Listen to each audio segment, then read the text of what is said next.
Assalamualaikum warahmatullahi wabarakatuh. Perkenalkan, nama saya Nur Amin Solehah dari kelas B, Program Studi Pendidikan Akuntansi Angkatan 2021. Pada video kali ini, saya akan menjelaskan mengenai penggunaan rumus fungsi dalam Microsoft Excel.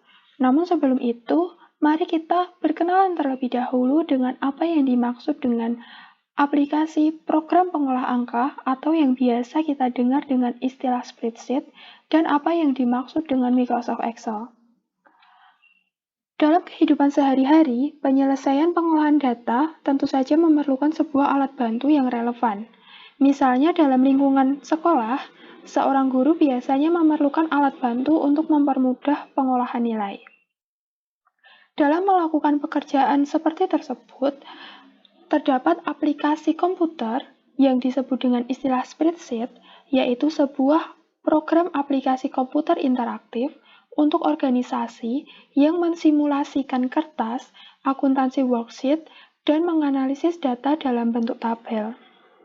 Sederhananya, spreadsheet adalah program komputer yang digunakan untuk menyimpan, menampilkan, serta mengolah data dalam bentuk baris dan kolom. Di dalam spreadsheet, terdapat istilah baris dan kolom, dan pertemuan antara keduanya disebut dengan sel. Spreadsheet ini biasanya dilengkapi dengan fitur berupa rumus fungsi yang bertujuan untuk menyajikan data dan menghubungkannya satu sama lain. Namun, biasanya spreadsheet tidak menawarkan kemampuan untuk struktur dan data item sebagai database, dan kelemahannya biasanya tidak menawarkan kemampuan inquiry database. Spreadsheet ini pertama kali diciptakan oleh mahasiswa Harvard University yang bernama Bob Frankston dan Daniel Bergwijn, di mana mereka mulai memiliki gagasan pada saat salah satu profesornya harus menulis ulang dan menulis ulang lagi rumus yang ada di papan tulis, sehingga mereka berpikir bagaimana membuat program komputer yang dapat memudahkan pekerjaan tersebut. Mereka berdua berhasil menciptakan aplikasi yang mereka beri nama dengan istilah fisikal, yaitu spreadsheet pertama kali yang memiliki arti to be visible calculator, di mana fisikal ini merupakan cikal bakal dari lahirnya aplikasi pengolah angka lain seperti Lotus 1, Lotus 2, Lotus 3, hingga Microsoft Excel. Terdapat banyak sekali software spreadsheet yang terus dikembangkan, salah satunya yang dikembangkan oleh Microsoft Corporation. Benar sekali, yaitu Microsoft Excel. Microsoft Excel adalah aplikasi pengolah angka yang dikembangkan oleh Microsoft Corporation yang didesain dengan fitur kalkulasi dan pembuatan grafik yang populer digunakan sebagai aplikasi pengolah angka karena kecanggihan dan penggunaannya itu dirasa cukup mudah. Microsoft Excel ini juga merupakan aplikasi pengolah angka pertama kali yang mengizinkan pengguna untuk melakukan penyuntingan terhadap tampilan seperti font, kemudian atribut karakter, dan tampilan pada setiap sel.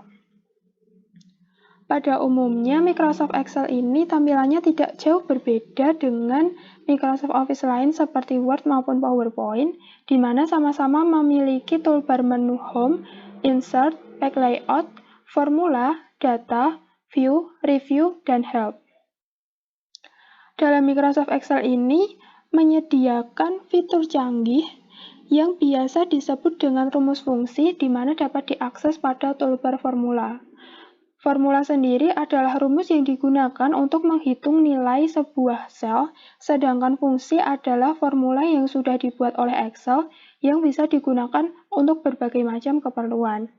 Dalam Excel, terdapat 8 kategori rumus fungsi yang dibedakan, yaitu fungsi matematika dan statistika, fungsi logika, fungsi teks, fungsi tanggal dan waktu, fungsi lookup dan reference, fungsi finansial, fungsi pembulatan, dan fungsi is. Dalam penulisan rumus fungsi selalu diawali dengan tanda sama dengan. Kemudian setelah rumus fungsi ditulis seperti sum atau average, maka harus diikuti dengan tanda kurung buka yang kemudian dilanjutkan dengan argumen. Apabila tidak diawali dengan tanda sama dengan, maka rumus fungsi yang ditulis tidak akan berlaku. Untuk contoh penggunaan dari rumus fungsi ini dapat dilihat pada kasus pencatatan penjualan pada toko kelontong Samsonite yang akan dijelaskan pada tampilan Microsoft Excel berikut ini. Baiklah, berikut ini adalah contoh kasus di mana menggunakan rumus fungsi yang terdapat dalam Microsoft Excel, yaitu transaksi penjualan yang terjadi pada toko Samsonite pada periode Maret 2022 pada transaksi 3 hari terakhir. Toko Samsonite adalah sebuah toko kelontong di Karanganyar yang menyediakan berbagai kebutuhan sehari-hari seperti sembako, aneka sabun, alat tulis, hingga obat-obatan. Sistem pembayarannya dilayani baik secara tunai, menggunakan kartu, ataupun dengan sistem bon. Toko ini memiliki 3 orang karyawan, yaitu Nara, Arka, dan Januar. Setiap hari sebelum toko tutup, Nara sebagai kasir akan selalu mengecek berapa jumlah uang hasil penjualan hari ini dengan keadaan uang nyata yang dipegang. Data barang beserta kuantiti serta harga satuannya tertera pada layar Microsoft Excel berikut ini. Perintah yang pertama, hitung berapa total jumlah hasil penjualan toko Samsonite selama 3 hari terakhir berdasarkan data pada tabel fungsi. Langkah pertama yang harus kita lakukan adalah menghitung berapa jumlah penjualan dari masing-masing barang. Di data teratas terdapat beras yang terjual sebanyak 1.317 kg dengan harga satuannya Rp9.150. Maka kita bisa menghitung dengan mengalihkan banyaknya kuantiti dengan harga satuannya. Kita dapat memanfaatkan fungsi rumus yaitu sama dengan sum. Rumusnya adalah sama dengan sum, diikuti tanda kurung buka, kemudian masukkan sel, yaitu C7, kemudian untuk mengalihkan, kita bisa menggunakan simbol bintang, kemudian masukkan sel harga persatuannya, yaitu 9.150 yang terdapat pada sel D7. Kemudian tutup dengan tanda kurung tutup, kemudian tekan Enter. Dari 1.317 kg beras yang terjual dengan harga satuan Rp9.150, didapatkan uang sebanyak Rp12.050.550. Untuk barang selanjutnya seperti telur, gula pasir, dan seterusnya hingga ke bawah, kita hanya cukup mendrag ikon persegi yang terletak pada sebelah kanan bagian bawah dan menariknya hingga ke bawah sampai pada barang yang terakhir, yaitu pewangi pakaian varian botol. Seperti ini. Ini adalah total dari masing-masing barang yang terjual. Pertanyaannya adalah kita diminta untuk menghitung jumlah hasil secara keseluruhan barang yang terjual selama 3 hari di toko itu. Kita masih akan menggunakan fungsi sum, yaitu sama dengan sum, diikuti tanda kurung buka, kemudian kita masukkan hasil penjualan beras tadi yang terletak pada sel E7, kemudian tambahkan tanda titik 2, dan tarik ke bawah hingga barang terakhir yaitu pewangi pakaian varian botol. Tutup dengan tanda kurung tutup, kemudian tekan Enter. Berikut adalah hasil di mana selama 3 hari terakhir toko Samsonite berhasil mendapatkan omset dari penjualan barang sebesar Rp62.450.200. Perintah yang kedua adalah hitung berapa rata-rata penjualan harian toko Samsonite, baik itu yang dilakukan secara dibayar lunas atau dibayar di belakang.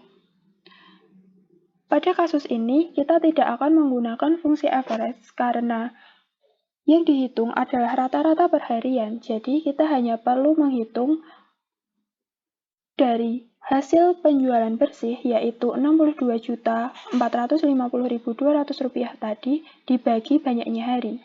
Jadi kita akan tetap menggunakan rumus sum, yaitu sama dengan sum, kurung buka, hasil penjualan bersih tadi terletak pada sel E76, kemudian dibagi dengan memanfaatkan tanda garis miring, dibagi banyaknya hari, yaitu 3 hari, kemudian ditutup dengan tanda kurung tutup, kemudian tekan Enter. Jadi rata-rata penjualan harian yang diterima oleh toko Sanfojaya adalah sebesar Rp20.816.733. Kemudian perintah yang ketiga adalah tentukan barang jenis apa yang memiliki frekuensi jumlah terjual paling tinggi dan barang apa yang memiliki nilai frekuensi jumlah terjual paling rendah. Dalam kasus tersebut, kita akan menggunakan fungsi yaitu max dan min. Max untuk barang yang terjual paling banyak dan min untuk barang yang terjual paling sedikit. Karena yang ditanyakan adalah barang apa, maka kita akan menggunakan banyaknya quantity atau banyaknya barang yang terjual. Maka rumusnya adalah sama dengan max, kurung buka, masukkan data atau sel yang berasal dari kolom quantity atau banyaknya barang. Kita mulai dari sel C7, yaitu dari barang beras. Kemudian tambahkan tanda titik 2 dan tarik hingga ke bawah.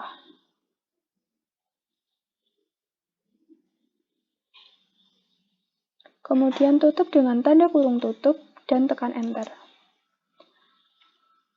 Kuantiti maksimum atau jumlah terjual yang paling banyak adalah 1317.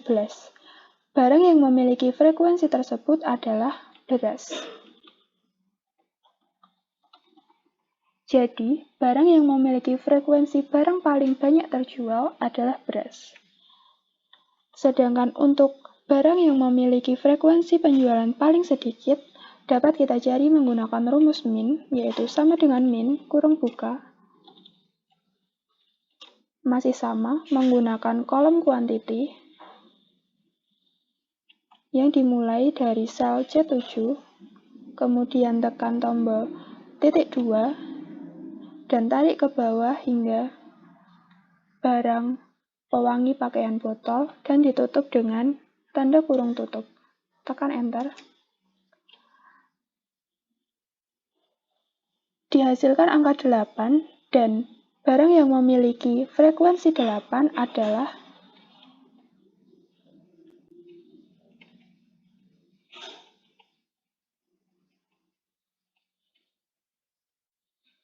kecap all varian dengan kemasan 500 ml. Jadi, barang yang memiliki frekuensi penjualan paling sedikit adalah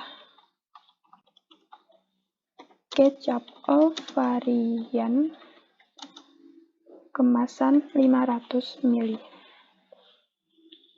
Perintah selanjutnya, yaitu perintah keempat, adalah hitung berapa banyak barang yang terjual selama 3 hari terakhir berdasarkan data tersebut. Banyaknya barang yang terjual akan mengacu pada kolom nama barang.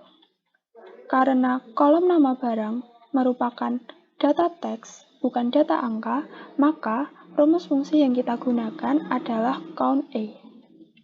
Jadi masih sama seperti tadi, diawali dengan tanda sama dengan, kemudian ketik rumus count A,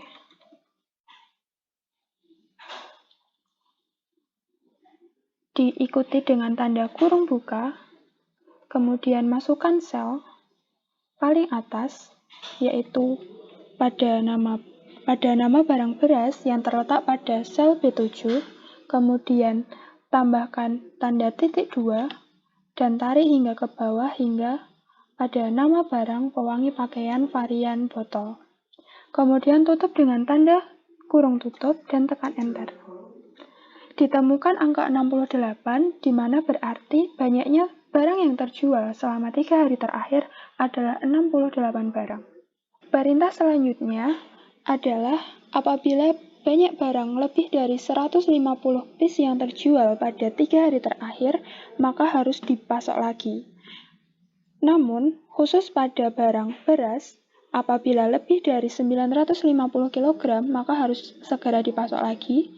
Pada barang telur, apabila lebih dari 30 kg, maka harus segera dipasok lagi. Dan pada barang gula, apabila lebih dari 250 kg, maka harus segera dipasok lagi.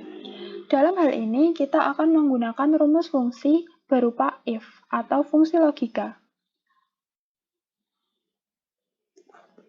Terdapat pengecualian pada 3 jenis barang, yaitu beras, telur, dan gula. Maka, kita akan mengerjakan 3 barang ini terlebih dahulu, yaitu menggunakan rumus fungsi logika sama dengan if, diikuti dengan tanda kurung buka,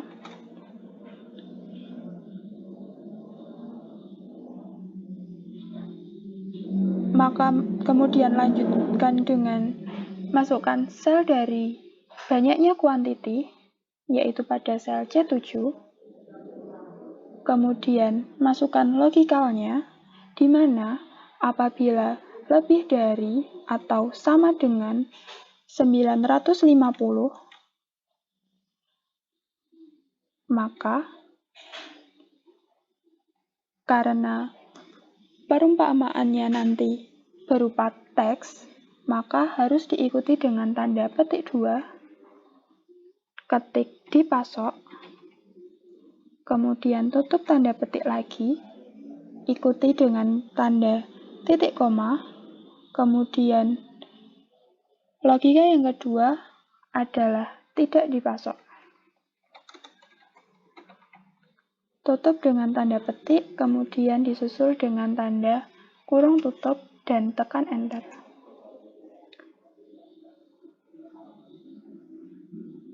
Hasilnya merupakan dipasok di mana beras telah terjual sebanyak 1.317 kg, maka beras harus segera dipasok. Kemudian, pada barang yang kedua atau telur, ini juga terdapat pengecualian dan masih sama dengan rumus yang pertama tadi menggunakan fungsi logika, yaitu sama dengan if, diikuti kurung buka, masukkan sel, yaitu terdapat pada C8, apabila lebih dari sama dengan 30 kg, maka dipasok, tambahkan tanda titik koma, dan kondisi yang kedua adalah tidak dipasok. Tanda petik lagi, tutup dengan tanda kurung tutup, dan disusul dengan enter. Hal ini berarti telur terjual sebanyak 56 kg, maka harus segera dipasok.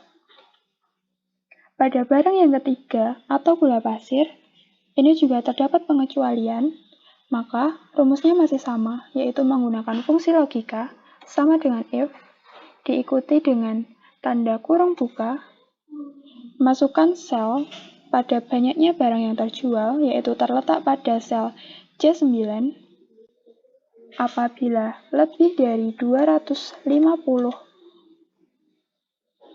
kg,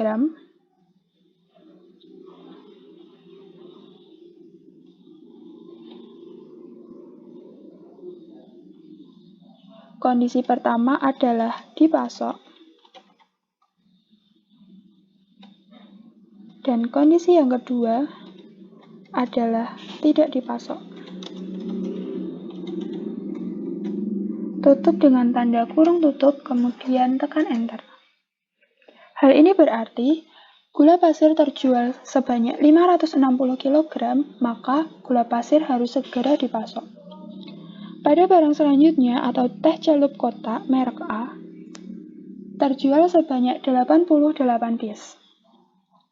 Maka masih sama menggunakan fungsi logika, yaitu sama dengan if, diikuti dengan tanda kurung buka, masukkan sel pada banyaknya kuantiti yang terjual, yaitu 88, yang terletak pada sel C10, kemudian masukkan logikanya, yaitu apabila lebih dari sama dengan 150, tanda titik koma, maka kondisi yang pertama adalah dipasok, dan kondisi yang kedua adalah tidak dipasok.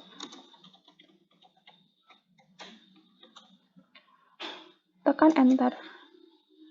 Hasilnya adalah tidak dipasok karena kuantiti yang terjual hanya 88, sedangkan batas minimumnya adalah 150.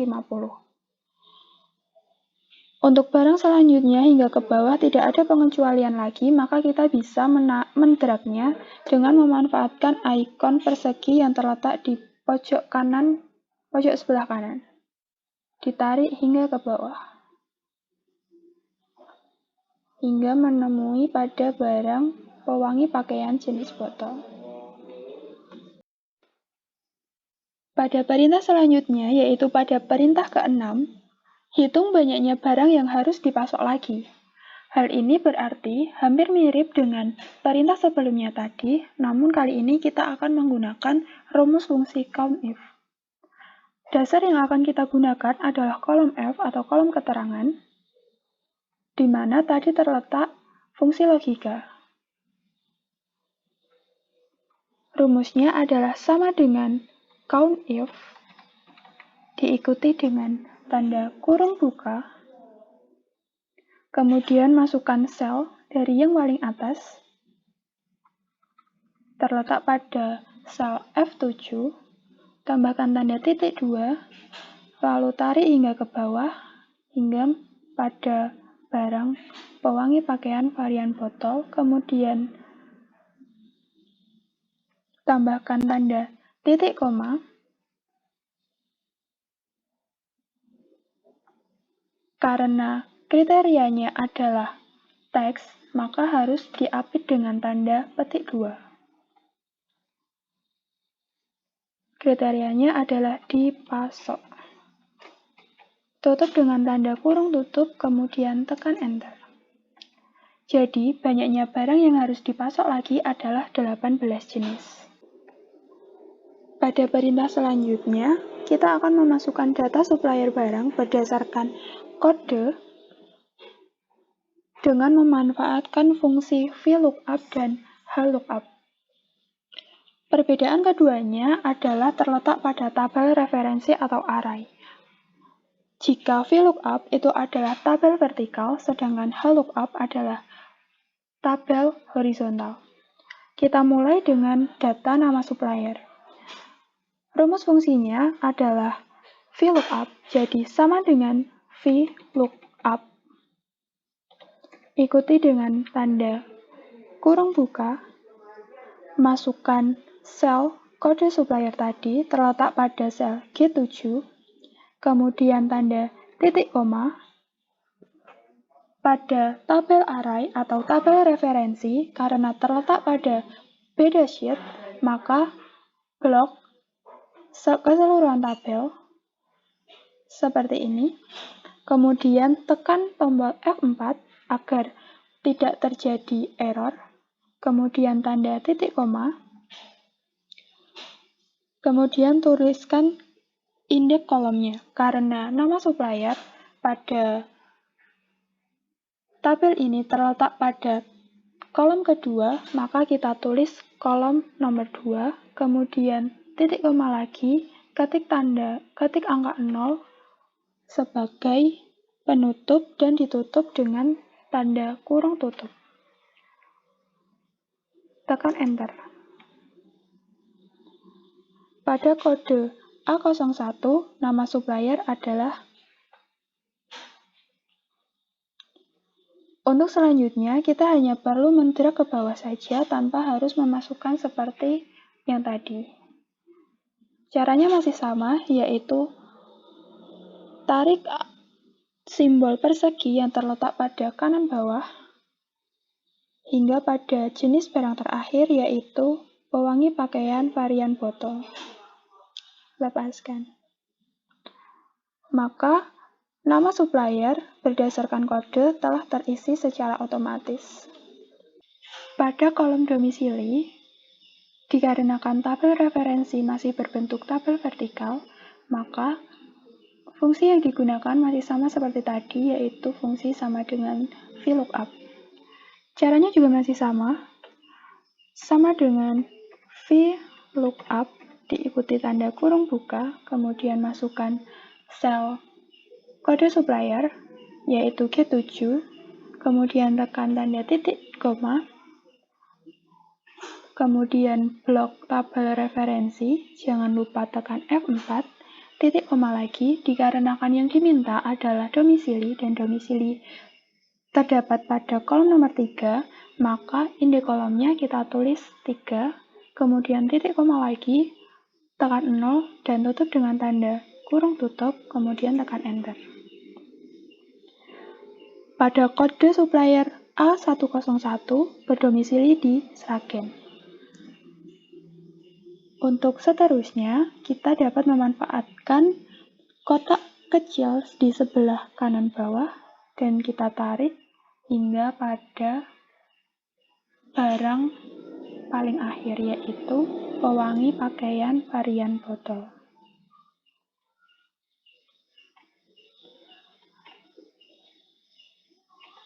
Kemudian yang selanjutnya pada kolom C atau kolom lama kirim, karena tabel referensinya berbentuk horizontal, maka fungsi yang kita gunakan bukan lagi VLOOKUP tapi HLOOKUP. Caranya hampir sama, yang membedakan hanya pada sel yang dituju. Jadi, pada kolom ini kita gunakan rumus fungsi yang HLOOKUP. Sama dengan HLOOKUP, diikuti tanda kurung buka. Kemudian pada lookup value, ini bukan sel pada kode supplier, namun sel pada domisili. Jadi, sel pada domisili itu ada I7, kemudian tekan tanda titik koma, kemudian blok tabel referensi, jangan lupa tekan F4, kemudian tanda titik koma lagi, dikarenakan indeks barisnya, karena kita mengacu pada kota Sragen, maka terletak pada baris kedua, kita tekan 2, kemudian tanda titik koma lagi, tekan 0, dan tutup dengan tanda kurung tutup, dan tekan Enter. Jadi, lama pengiriman dari supplier yang berada di Sragen itu membutuhkan waktu 2 hari. Untuk barang telur dan seterusnya hingga ke bawah, kita hanya perlu memanfaatkan simbol persegi di sebelah kanan bawah dan kita drag sampai ke bawah.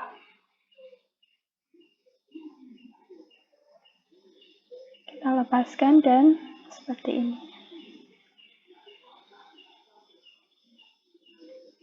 Dari penjelasan beserta pembahasan pada salah satu kasus yang relevan dengan penggunaan rumus-rumus fungsi dalam Microsoft Excel, dapat kita tarik kesimpulan bahwa Microsoft Excel adalah salah satu software wajib yang harus dikuasai oleh seorang akuntan.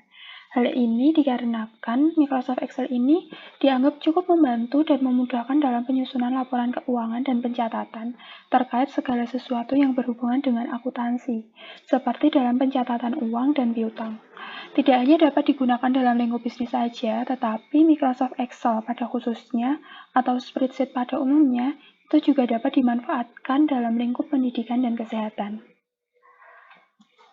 Saran dari saya, karena Microsoft Excel ini begitu membantu dalam pengolahan data, baik itu data sederhana maupun data kompleks, aplikasi ini juga merupakan aplikasi sederhana yang dapat dimanfaatkan dalam penulisan pelaporan keuangan dalam akuntansi, maka alangkah lebih baiknya apabila kita mau untuk menggali dan berlatih lebih dalam lagi, terutama bagi seorang akuntan, agar lebih terampil dalam menggunakan Microsoft Excel.